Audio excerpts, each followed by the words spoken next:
In 2013, Amazon made a quiet announcement. No grand unveiling, no Jeff Bezos keynote, no dramatic pitch about the future of money, just a few sentences on a press release for the Kindle Fire. Introducing Amazon Coins, a new kind of digital token you could use to buy apps, games, and in-app items across Amazon's App Store. It was fast, it was prepaid, and it came with a discount if you bought in bulk. At first glance, it seemed simple. Another virtual credit, like Xbox points or Disney dollars. But this was Amazon, the world's largest online retailer, the company that had already reshaped books, logistics, and cloud computing. So when Amazon quietly launched its own currency, some people took notice. Why were they doing this? Was this just a tool for app developers? Or a first step towards something much bigger? A future where Amazon didn't just sell products, but became the platform for money itself.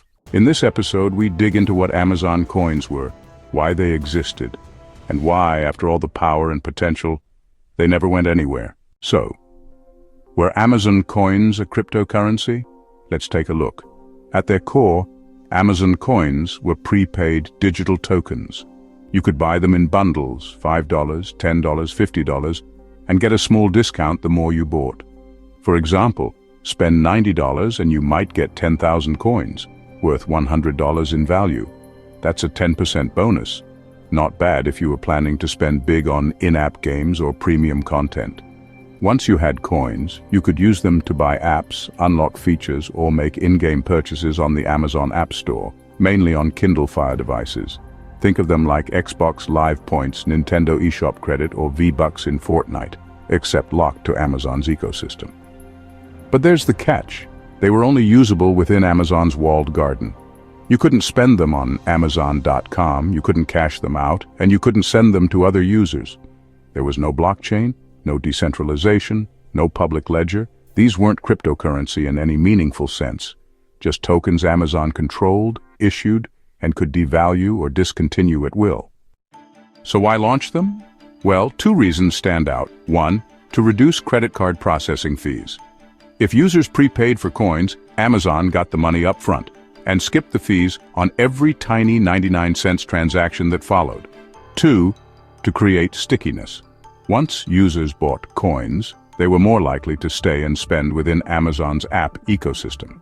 And for a company known for its obsession with customer data, coins also gave Amazon something valuable: transactional insights at the micro level.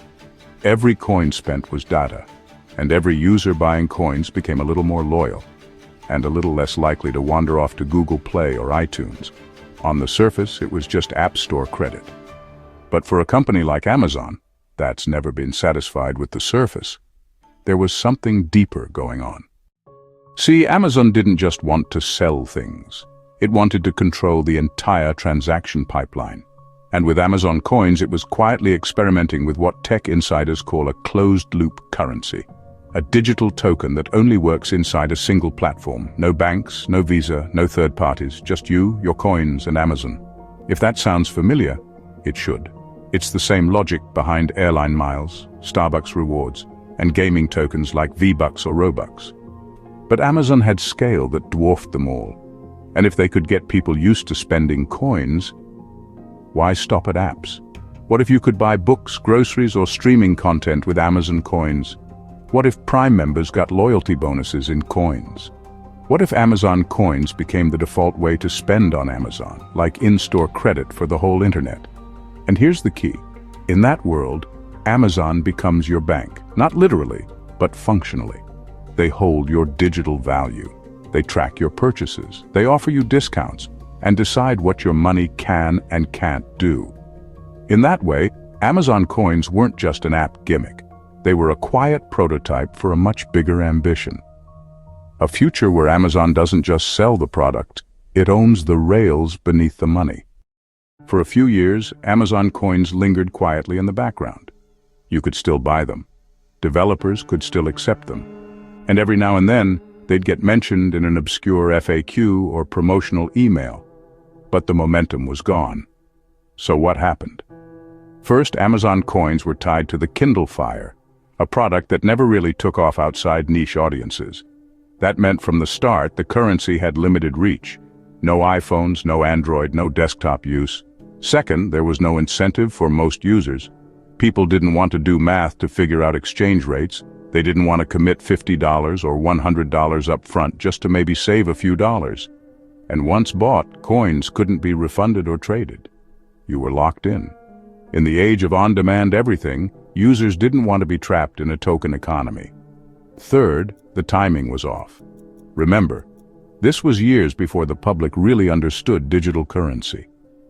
Before Bitcoin hit mainstream headlines, before NFTs, before stablecoins, and ironically, Amazon coins weren't even crypto. They were just prepaid credits, no blockchain, no decentralization, no transparency.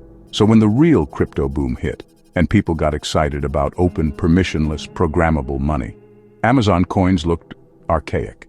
What once seemed futuristic now felt like store credit with a shiny wrapper. And since Amazon never publicly expanded the coin system, never integrated it with Amazon.com, never allowed wallet-to-wallet transfers, never leaned in, it just faded. No shutdown announcement, no headlines. Just a slow, quiet disappearance. And maybe that tells us something important. Even one of the biggest tech companies in the world can't force a currency into existence if no one wants to use it.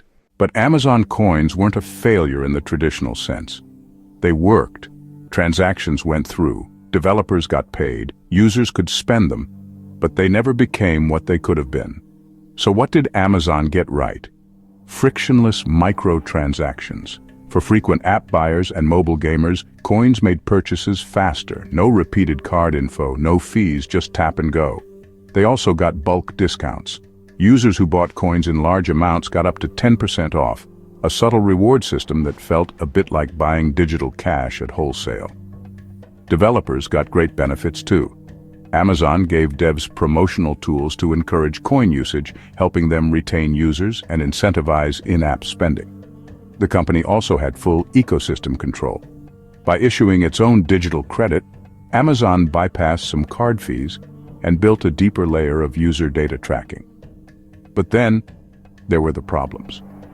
The poor user experience meant that most users didn't understand the value of coins, how much they were worth, why they existed, or what they were saving. Their limited use case meant that coins worked only in the App Store. You couldn't use them for physical goods, Prime, or any of the Amazon.com catalog. There was also a lack of liquidity. You couldn't trade them. You couldn't send them. You couldn't convert them back into fiat. Once you bought coins, you were stuck. And most importantly, there was no blockchain or openness. At a time when decentralization was becoming a buzzword, Amazon's tokens felt like a step backward, a corporate script rather than a global innovation. And maybe the biggest flaw? No conviction. Amazon never went all in. There was no ecosystem-wide push, no loyalty program tied to coins, no vision for expansion. And in crypto, just like in commerce, if you don't commit, your customers won't either. So what crypto lessons can we learn from Amazon coins? At first glance, they were just app credits, a niche feature tied to a niche product. But dig deeper, and they become something more. A glimpse at what happens when a trillion-dollar company tries to reinvent money on its own terms. Amazon coins didn't fail because the tech didn't work. They failed because they lacked vision, transparency, and most of all, trust. There was no real community, no decentralization, no portability or power in the hands of users. And as the world moved toward Web3, open ledgers, and smart contracts, Amazon stuck with a closed token that no one asked for. What's ironic is, they had everything.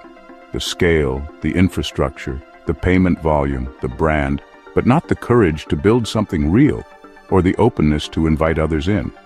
And so, Amazon coins became what so many corporate crypto projects eventually do. A footnote, a quiet line in the appendix of digital money's messy origin story.